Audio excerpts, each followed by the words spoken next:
Gamble responsibly. Gamblingcare.ie. Now, very happy to say Simon Kuper is with us. Evening, Simon. Hi, how are you doing? Quite the debacle over the last couple of days, to say the least. What's your overriding thought on the whole thing? It was very funny, wasn't it? I mean, one of my theories about the football business anyway is that a lot of the people at the top are not very clever. And this, of course, is the perfect example of that. There was no thought of, maybe the fans won't like this. Maybe we should have a word with a few of them first. Maybe we should try and smooth some journalists. Have a word with the Prime Minister. No, it was just, guys, this is a brilliant idea. What could possibly go wrong? Let's do this. Yeah. That is the only explanation I can think of which explains the incompetence of the effort to get this off the ground. It's amazing, isn't it? I mean, the thing is, I've tried to break it down because over the years I've interviewed a lot of these club presidents or senior executives, and I think you've got to see various groups. You've got the kind of Americans who they care about profit. They're not all the brightest spark in the box. You know, John Henry's very clever, but the Glazers are heirs. Stan Kroenke of Arsenal, the Milan owner, Singer. So you have four Americans who just think, well, we don't really care what the fans think. We live in mansions in the US. We don't really go much to Europe anyway to watch games. We'll just do it. It's about profits. Then you have someone like Agnelli, who's an heir who fancies himself as a brilliant businessman. You have Florentino Perez, who thinks, well, I'm the dictator of Real Madrid. I can do what I want. But after that, you get to the soft underbelly of people who are less excited. So the oligarchs and sheikhs, the Chelsea, Man City people, they think, well, we don't really want this because we don't want to make any money out of football. We just want to throw a lot of money at football. They only go into the Super League because the other big clubs are there. And then you have Barcelona, where, you know, the president wakes up every morning and worries what the fans are thinking. You know, it's a member-owned democracy. When he figured out that the fans didn't like it, he was getting out of there. The Atletico Madrid owner, Miguel Gil, also an heir who fancies himself as a businessman, he doesn't want to annoy the fans because he lives near Madrid. He's not, you know, John Henry lives 3,000, 5,000 miles away. The Atletico Madrid guy, he actually lives in town. He doesn't want to upset people. So once you got all these clubs peeling off, then the hardcore was left alone. The profit-making Americans were kind of left alone. Yes. So it really has laid bare the fact that this supposed unity is a total facade and that these owners are all very different owners with very different priorities. And so therefore you wonder about their future power. So like the threat of a European Super League has been hanging over the game since what? Certainly the 90s it was being talked about openly, and I remember Alex Ferguson saying he didn't think it had happened. So certainly from the 90s, maybe before that.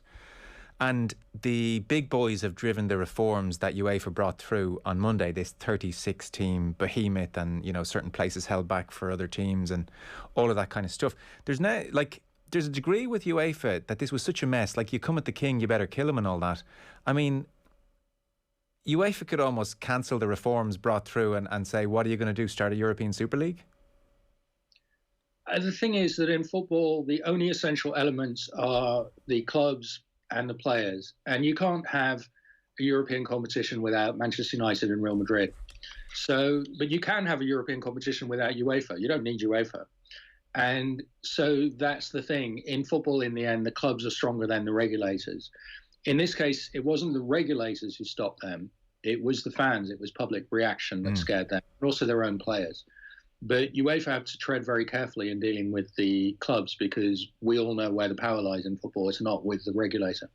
So any sense of hubris on their part could be exposed because they could be maybe tempted into thinking, well, anything in the future which even has a whiff of European Super League from these lads again is now so toxic in the minds of football fans that actually it will never get off the ground. UEFA could be lulled into that sense of security. Well, I mean, I think the better parallel is look at the Premier League. The Premier League is actually quite a traditional competition. It looks a lot like the Old English First Division. The only difference really is it's run by the Premier League. It's not run by the Football Association. So the parallel today is if the big club said, you know, we're going to have a Champions League, it's going to look a lot like the Champions League, but there'll be more games between big clubs. But you know what? The only difference is we're going to run it, not UEFA. That would work.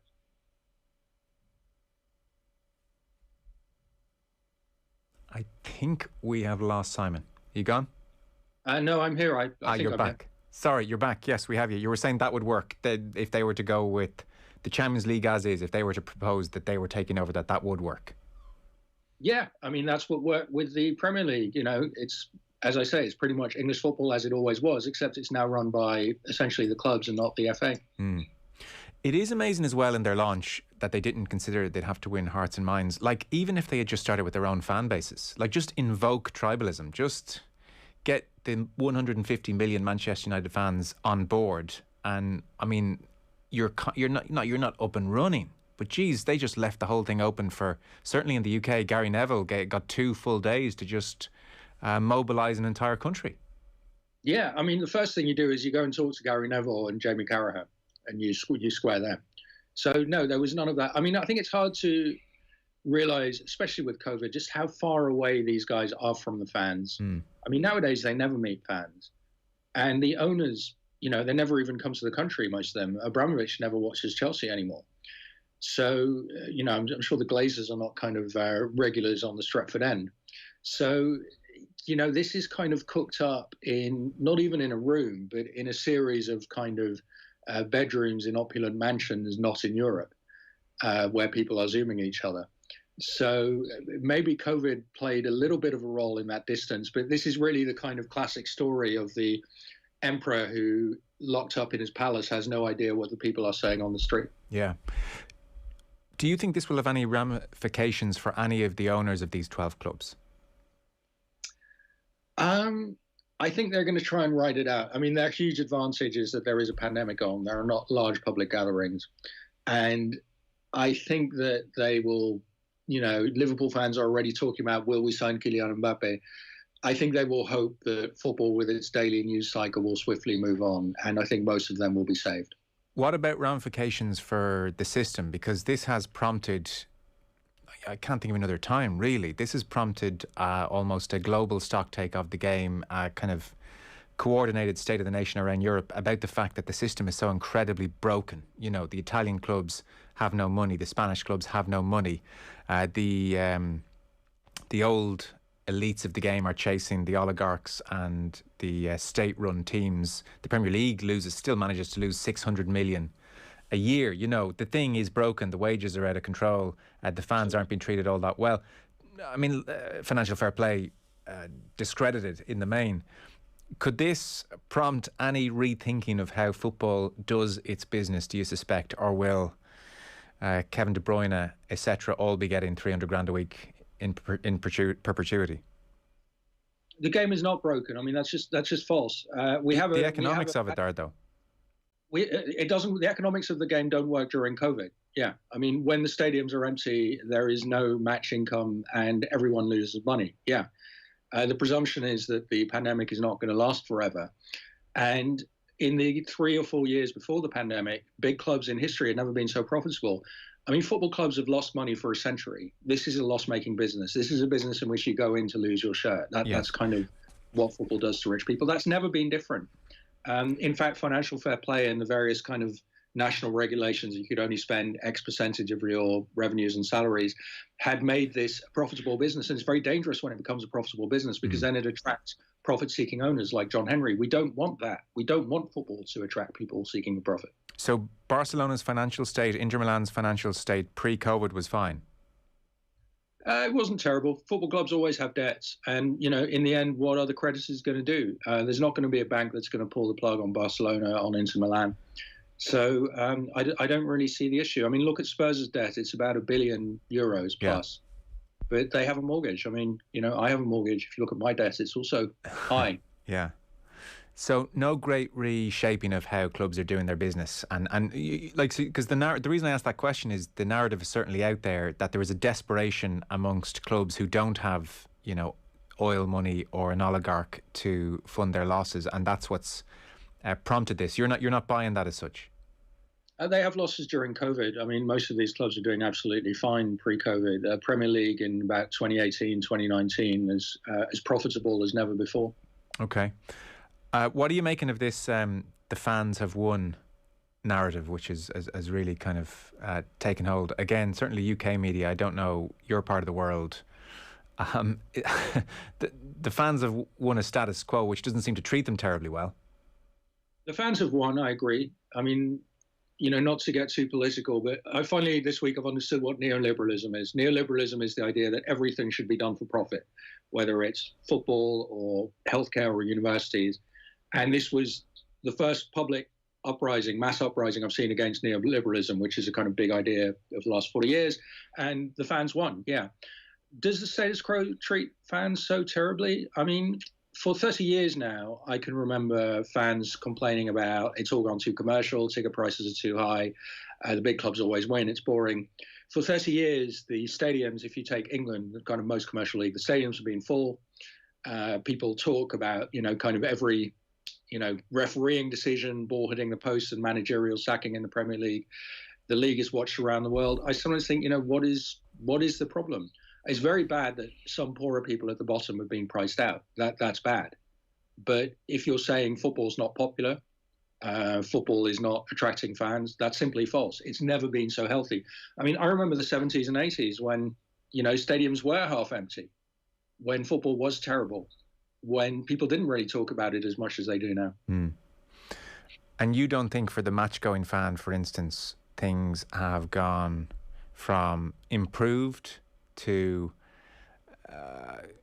worse, frankly, as in kick-off times other side of the country, where the thought is not about the last train home from Burnley, it's very much about the broadcasters' needs, where ticket prices are pricing out young people in the main. Actually, there's a number of stadiums where the atmosphere is terrible because young people can't really afford tickets, where subscription television is only going one way. The Champions League, this glorious competition, this most celebrated of competition, is not on terrestrial television anymore in England. So all the great things Mbappe does, huge swathes of the country are not even seeing them, where jerseys are exorbitant prices and only going one way. You don't agree that the match-going fan in particular has been largely kind of ignored and is not having as good a time as they were having 15, 20 years ago? I mean, look at it another way.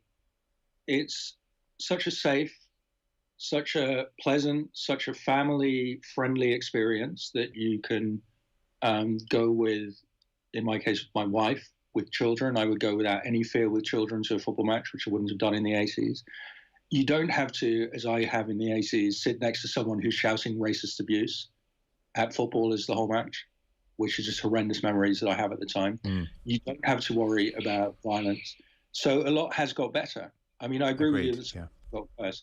When you talk about kickoff times, I mean, that's mostly negative for traveling fans. Traveling fans are a very small group of people. I mean, I agree they are not the winners of, this situation, but they're a small group, although probably the most committed group of fans. Mm. And the other thing is, you talk about young fans being priced out. That's also a problem of success. So before the pandemic, you couldn't get a ticket at Arsenal or Man U, because every seat is sold. And even though both these clubs have expanded their stadiums massively. So Arsenal were getting 60,000 and Spurs were getting something like that as well. That's never happened in the history of London football, that clubs were selling 60,000 tickets. So it's not that this has become so, such a horrible overpriced experience and nobody goes anymore. To the contrary, there have never been so many people go to many of these clubs. No, I accept that point. And I absolutely accept what you're saying about the 80s. 80s are a long time ago. I mean, if we call what we're in now maybe from the Abramovich era on and TV money expanding, I think 20 years ago it was a better balance.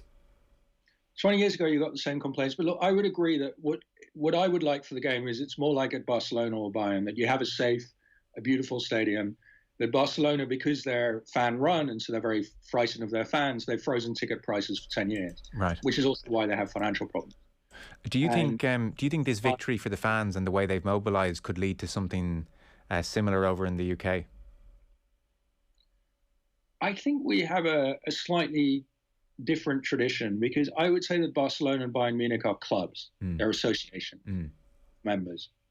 And English football clubs from the start were always limited companies. And they were run by a bloke who was originally a kind of local businessman. And he kind of did what he wanted. He was never doing it to make the fans happy. And the fans weren't happy. I mean, if you went, we're talking about the 80s, if you went in the 1890s, if you went in the 1950s, it was also a rubbish experience. It was dangerous. You were spending a high proportion of your salary, because people were a lot poorer then. So English football has never been run for the benefit of the fans. What's your sense about these 12 clubs or these 15 clubs getting together, licking their wounds and coming back again? Do you think this is the last we hear of something like this? Yeah, I mean, I don't think anyone's going to be stupid enough to propose a Super League for the next 2 or 3 years. I think what they're going to do is they're going to put pressure on. What they really want is European football where there's more Barcelona, Man U, more Liverpool, Real Madrid matches. Because right now, you could go 5 years without Barcelona and Manchester United playing each other. Yeah. Whatever your whines about big clubs, and I know many people have many, that's a shame. It would be nice if they played each other more often. And I think the Champions League will be reconfigured, and that will be the pressure they're going to put on to have more of those games. Right, okay. And by the way, a final one. Have you a steer on why PSG stayed out of this whole thing? My guess is, look, I mean, none of the oligarch clubs are very keen because they're just not in it for the profits. Yeah. So Chelsea and Man City pulled out very quickly. And my sense at Paris Saint-Germain is that they're really here to make friends among the French leaders and public. And they figured out, look, the fans are going to hate this. The French president's going to get really angry about this. The French, much more than the English, are sensitive about kind of rich people doing bad things to poor people. This is not going to play well. Okay. And so they were asked to join. They probably did kind of more serious consultation, realize this would blow up in their own faces, and they decide we're not going to go in. Simon Kuper, always great to have you on. Thanks so much. Thank you. Football on Off the Ball. With Paddy Power. Who needs Wes when you've got Jack Byrne, who also won't get his game? Gamble responsibly. Gamblingcare.ie. What does the future of our country look like? Is the staycation here to stay? Will online shopping replace the high street for good? What about a 4-day working week? In a new series on News Talk, we're looking at how we can reimagine Ireland in some of the most important facets of Irish life. Follow the series and have your say on News Talk. Get super spring deals on technology at Harvey Norman. Save €100 on the lightweight Windows 10 GeoBook 14-inch laptop with Intel Celeron, now only $299. Or get the Fitbit Sense smartwatch with tools for stress management, skin temperature, built-in GPS and more, now only $299. And at Harvey Norman, we're matching all competitors' prices, even their sale prices. For more super spring deals, shop online at harveynorman.ie or safely in our spacious stores, open until 6 p.m. daily for home appliances and essential technology. Go! Boyle Sports now has dozens of new player markets on the Boyle Sports app, powered by Opta. Fancy that informed striker? Markets now available on shots, left foot, right foot and headed goals. Or how about total passes, tackles, assists? They're all available on every match. Boyle Sports. This is betting. Gamble responsibly. See gamblingcare.ie 18+. Any news? No. You? No. Nothing exciting.